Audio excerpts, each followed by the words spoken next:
Sebelum maut menghampiri Abu Bakar, Aisyah menemui beliau, lalu berkata dengan bersyair, "Demi umurmu tiada artinya harta kekayaan bagi seseorang jika sekarat menghampiri dan menyesakkan dada." Namun, Abu Bakar mengoreksi ucapan putrinya itu, seraya mengatakan, "Jangan katakan begitu wahai Ummul Mukminin.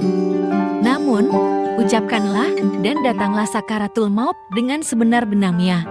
Itulah yang dahulu hendak kamu hindari." Quran Surat Kaf ayat 19. Abu Bakar berkata kepada Aisyah, "Wahai putriku, tidak ada seorang pun dari keluargaku yang lebih aku cintai ketika aku kaya selain engkau, dan lebih aku muliakan ketika miskin selain engkau. Aku hanya bisa mewariskan 20 wasak kurma, dan jika lebih, itu menjadi milikmu." Sesungguhnya, ketika diangkat menjadi pemimpin kaum muslim, kita tidak mengambil dinar ataupun dirham. Namun, kita makan dari tumbukan makanan mereka. Kita mengenakan sesuatu yang kasar dari pakaian mereka.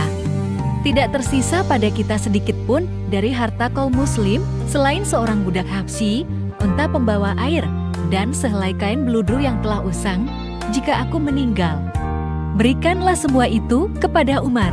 Dalam riwayat lain, Aisyah menuturkan bahwa ketika sakit Abu Bakar makin parah, ia berkata kepada para sahabatnya, "Lihatlah, apa saja yang bertambah dari hartaku sejak aku menjabat sebagai khalifah.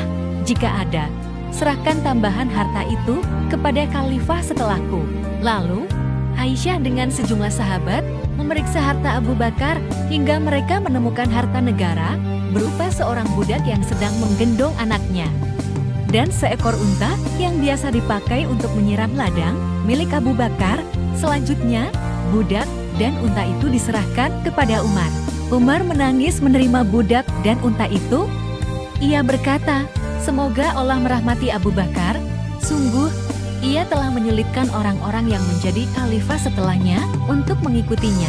Tentu saja, perintah Abu Bakar untuk memeriksa hartanya merupakan langkah pembersihan dirinya dari harta negara, agar ia dapat menghadap Tuhannya dengan aman dan suci dari dosa.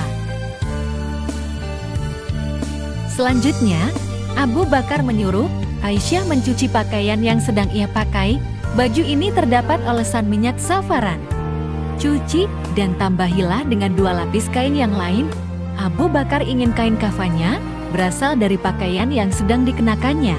Seseorang berkata, "Allah telah melapangkan rezeki. Kami akan mengafanimu dengan kain yang baru." Abu Bakar menolak usulan itu, seraya berkata, "Orang yang masih hidup lebih memerlukan kain yang baru daripada orang yang sudah mati, karena orang yang telah mati akan menjadi santapan belatung." Kemudian, Abu Bakar berwasiat agar dimandikan oleh Asma bin Umais, istrinya sendiri, dan minta dikubur di samping makam Rasulullah. Pada detik-detik menjelang ajalnya, Abu Bakar membacakan firman Allah, "Wafatkanlah aku dalam keadaan muslim, dan gabungkanlah aku dengan orang yang soleh." Abu Bakar wafat pada usia 63 tahun, sama dengan usia Rasulullah, sahabat yang paling dicintainya.